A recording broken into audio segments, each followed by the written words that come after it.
except to wear dressing gowns in YouTube videos because I want to. I really, really, really want to.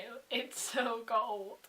Hi everyone, so I'm ill, cold, and very tired, so I'm really sorry if this video is absolutely shit. So today we're going to be talking about the third and final book in the Mara Dyer series by Michelle Hodkin, The Retribution of Mara Dyer, which was really good and it added so much more to the first two books. There was an entire new level of crazy town for this one. If you haven't read any of these, the first book is called The Unbecoming of Mara Dyer, the second book is called The Evolution of Mara Dyer, and this is the third one, Retribution. You should go and read them. They are fantastic. They are crazy, kind of psychological, thrillery books, and I would highly recommend them. So if you haven't read it, then go do that now. Okay, bye! Hello everyone that's read it! Oh my god, I finished this at 2:30 AM of last night, Friday morning, because today is Friday, so the morning of today. I finished this and I was pacing around my room reading it, just freaking out. Oh my god. This book starts right where Evolution left off. Mara's in Horizons, there's some crazy weird shit going down. Noah, we think, is dead. I really wasn't sure if he actually was or not. It was getting later and later in the book and there was still no sign of Noah, and I was just thinking he's going to be dead or he's going to be not himself anymore, and I was just that was giving me so much stress. But it starts off and Mara is being interviewed by Kels and Wayne, and they're asking her questions about how she feels, and this just made me think of, do you know that scene in The Ring when they have the tape and Samara's on the tape and they're asking her questions and she's just saying, I kill people, I hurt people, and it's really freaky and creepy, and that's what I got from the first page of this, when Mara's unresponsive and she's just sort of saying really weird things, and I just thought, oh, okay, we're in for a ride with this one then. One thing that I did really absolutely love about this book was the writing. I think Michelle Hodkin is a brilliant writer. The way that she writes and the things that she says are brilliant. She's very good with being descriptive and being able to imagine things in your head, and it's good as well to put yourself in the mind of Mara as it is first person. So I genuinely felt like I was going crazy. I didn't know what was real when she's seeing Claire and Jude and Noah and she sees her reflection and starts having a conversation with her reflection. I'm just thinking, what is real? Who is actually real? Who is she actually interacting with? Is she just in some kind of trance or a dream or something? And I just, for a lot of this book, I was thinking at some point we're going to find out that this isn't real, that all of these things that she thinks is happening haven't actually happened, and I didn't know what parts of the book to trust. I didn't know what was legit and what was going on, and it was so strange.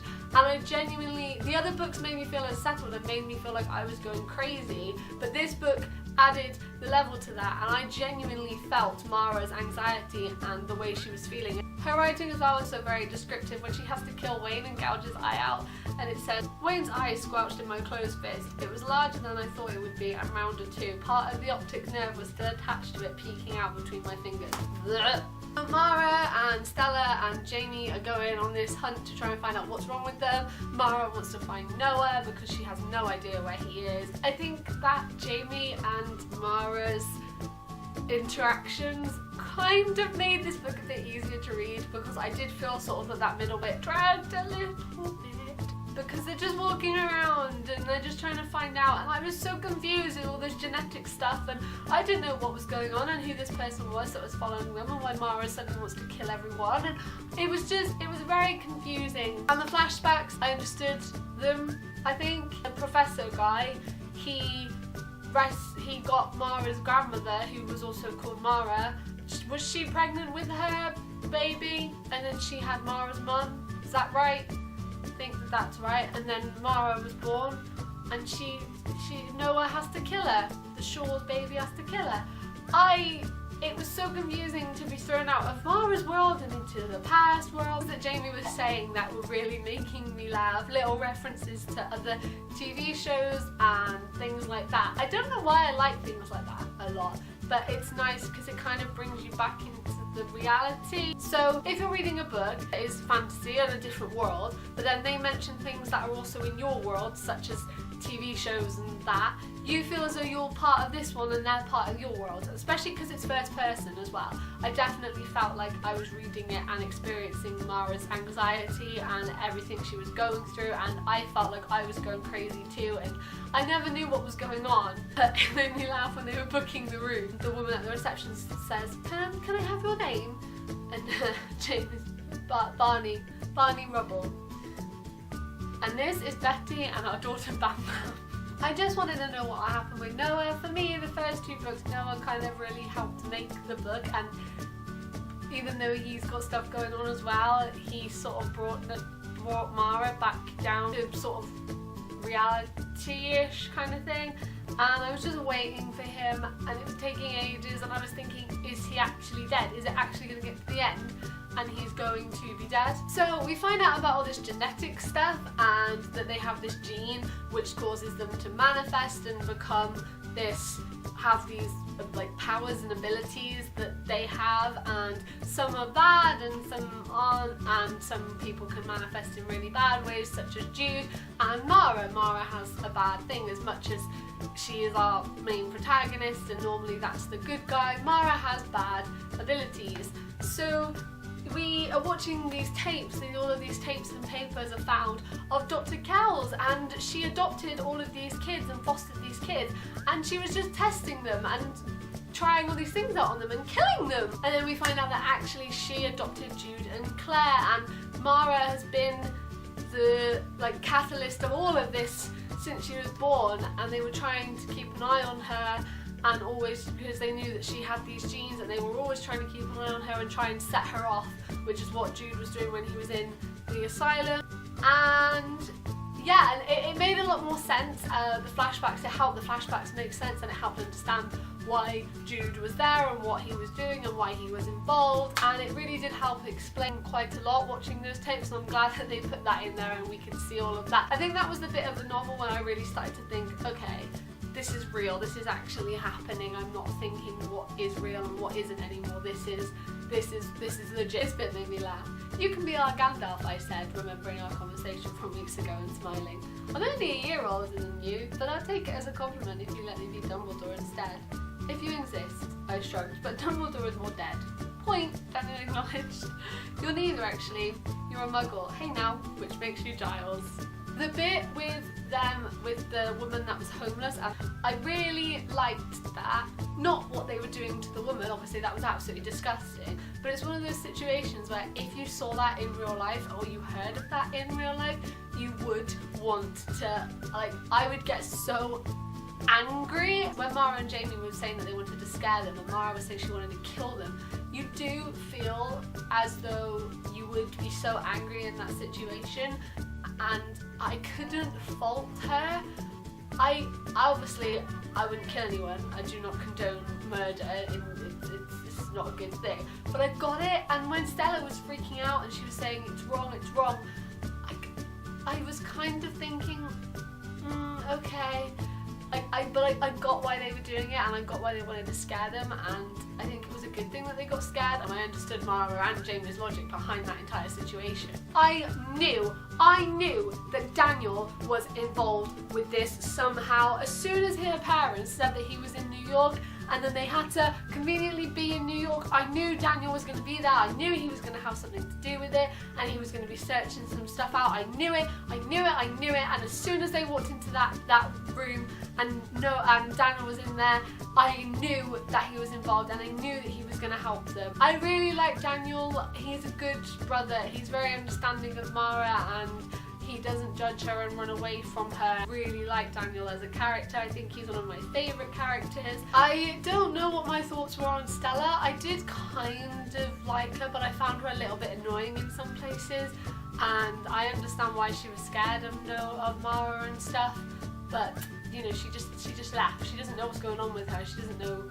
what is going to happen and how she can fix it or do anything. She just sort of leaves, and you don't know what happened to her. You don't know if she got home safely or anything. That was something that was left untied. And then reading it, and we finally see Noah. They're on the train, and she gets that weird text message from someone else's phone, and she has to get off the train and walk down the carriage. Jamie and Daniel are following her, and then it all goes black. And when she wakes up, she sees Noah, and I was so glad he was alive, and then also absolutely terrified because I could guess what was about to happen.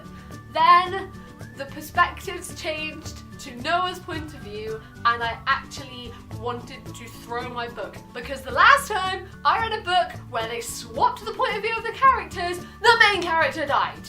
David Shaw is messed up, even more so than Mara and Noah, and the way that he treats Noah is disgusting. The way that he was talking to him was horrible, and I felt so sorry for Noah. When you're reading from his point of view, you can genuinely feel how much he does want to die and how much he absolutely hates himself.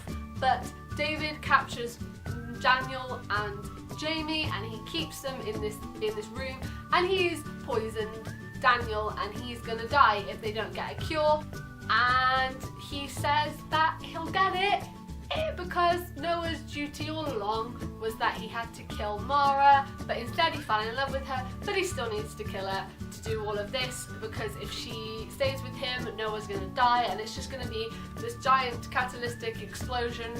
And that was so sad. I hadn't cried in the book because I think it was really sort of fast and you didn't have much time to take things into consideration. They were constantly on the move, constantly trying to work out what was going on, but it kind of felt like the book slowed at this point, and all it was Mara and Noah, and when he's got her in his arms and he's about to give her the injection and she's just saying I love you and it's not my fault, and I started to cry. And then she woke up and I was so happy. And then fucking Jude killed Noah.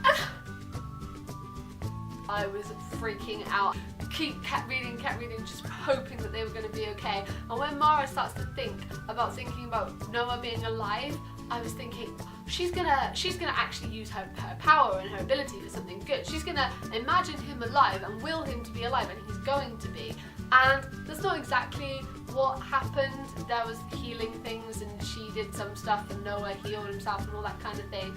And you know, he came back to life, and they got their ending, and it wasn't a happy ending, and it was an uncertain ending, because they got the letters that said that they shouldn't be together, and Mara's gonna kill Noah if they stay together. I get that, but they decided that they should, and they are gonna be together. And it was a very uncertain ending. I wouldn't say they got like a happy ending, because they didn't. They don't know what's gonna happen. Mara could kill Noah tomorrow. It was the ending that I think was right for the series, and I did enjoy it. This was probably my least favourite book out of all three of them. I think the second one is my favourite, then the first one, then this one, but I did really enjoy it. I thought it was a brilliant series, and for the type of book that it is and the type of series that it is, I think this was definitely the ending, because you don't always get fluffy happy endings in real life. You get uncertainties and having to work for things and make things work, and I think that was very good with that. I liked at the end when she said she started to write. She starts to write in this book and she puts my name as Mara Dyer, but my lawyer told me I had to choose something. And I was just thinking, that's how the first book started. Maybe this is real, maybe this really happened, and that she's just trying to pass it off as fiction. And what did you think of the Retribution of Mara Dyer? Did you like it? Did you not like it? Were you like me and there were bits that you liked and bits that you didn't and all that kind of thing? What was your opinions? Give me them in the comments. Thank you for watching. Bye!